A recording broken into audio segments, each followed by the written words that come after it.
Hi.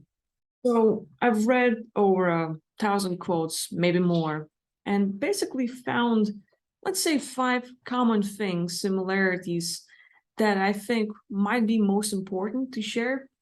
But of course, each and every one of you will read and might find more.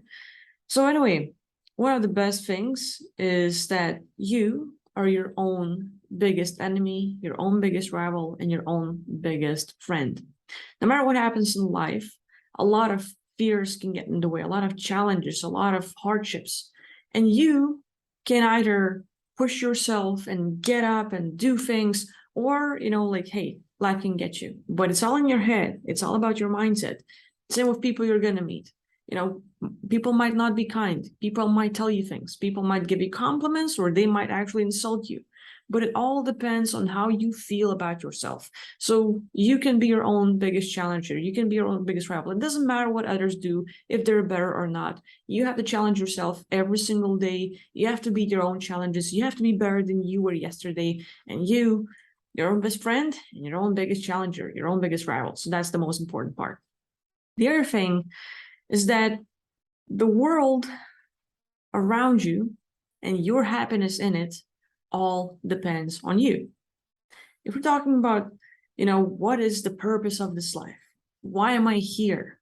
How can I become happy?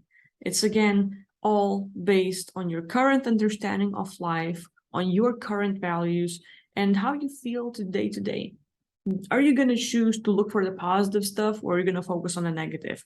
Are you going to be like, oh, well, my parents did this and I was raised this way. I was poor and I'm unlucky and a lot of things are happening and people are gaslighting me. Or you will say, all that happened to me, but I'm still here. I might be healthy.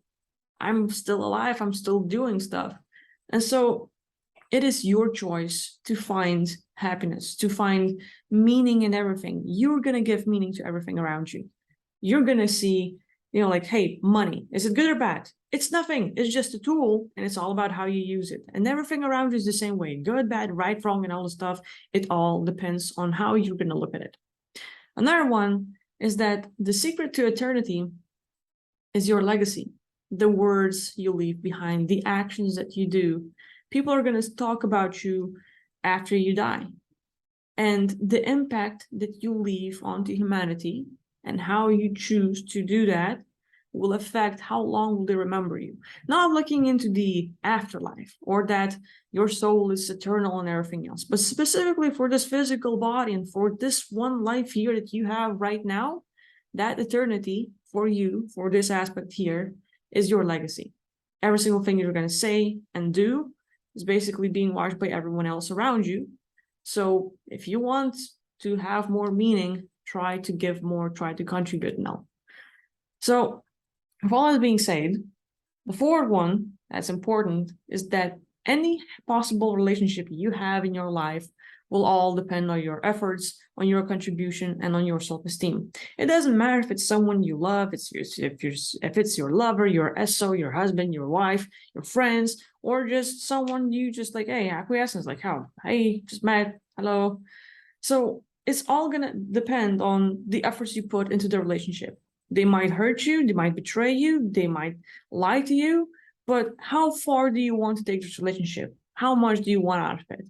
No one else will try to do it for you. No one's going to save you. No one's going to solve your world problems and everything else. Only you can do that. Only you clean up around yourself. Only you clean up and fix your life. And if you want better relationships, you have to be the one putting in the effort. Well, why me? If I want to have a better relationship, you still have to do it.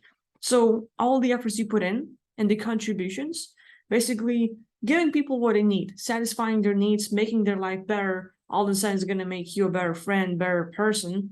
And then at the same time, self-esteem and self-love is very important, because if you don't love yourself, if you don't feel good about yourself, having any possible relationship and still feeling like, hey, we're going to work out, well, if you don't love yourself, you're going to try to find other people filling up your needs. And when that doesn't happen, you're going to be mad about it.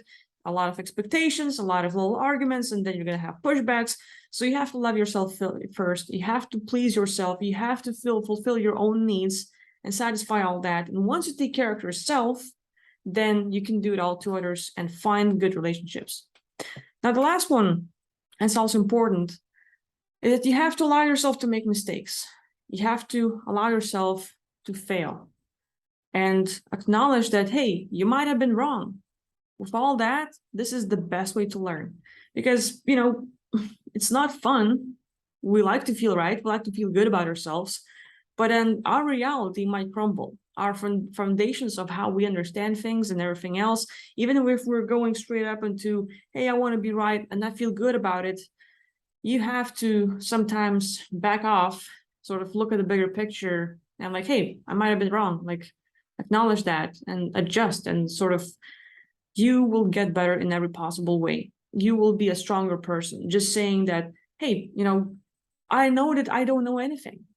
I know that there's so much that I still do not understand. There's still so much I lack. Just acknowledging the fact is quite a big thing. It doesn't make you a weakling. It doesn't make you stupid. It actually makes you very human. Like, hey, every one of us is like that. But that's the thing.